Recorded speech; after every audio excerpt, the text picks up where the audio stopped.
La ley para el cobro por horas de los parqueaderos que se implementará próximamente en Aruba, conocido como Parker Meters, ya entró en el Parlamento, pero tendrá un nuevo retraso para ser tratada.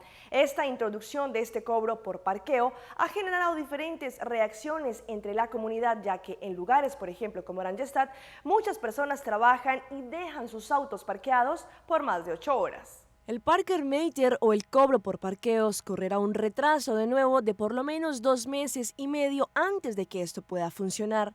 La ley de Parker Meters por fin llegó al Parlamento, pero no podrá ser tratada aún. La fecha que entró al Parlamento fue el 23 de junio, pero según el vicepresidente del Parlamento, el señor Chris Dahmer, según lo confirmó, no hay una fecha específica para ser tratada.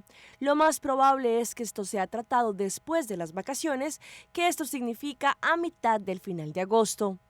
Antes de esto, los Parker Meters no podrán funcionar. Algunos puntos que fueron resaltados por el señor Dahmer es que la multa que una persona recibirá si ellos violan la ley es que si ellos no cumplen con el pago por el espacio de sus parqueos, esta suma se estipula según la ley de 75 florines.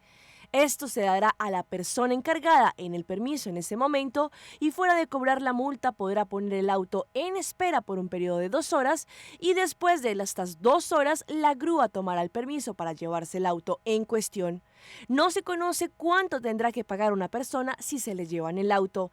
El dinero que será recaudado tanto de los metros usados en los parqueaderos como también las multas irán para la compañía en cuestión que es Arubus. Pulso Latino con Alejandra Forero, de lunes a viernes, desde las 6:45 de la tarde, aquí en ATV, Canal 15.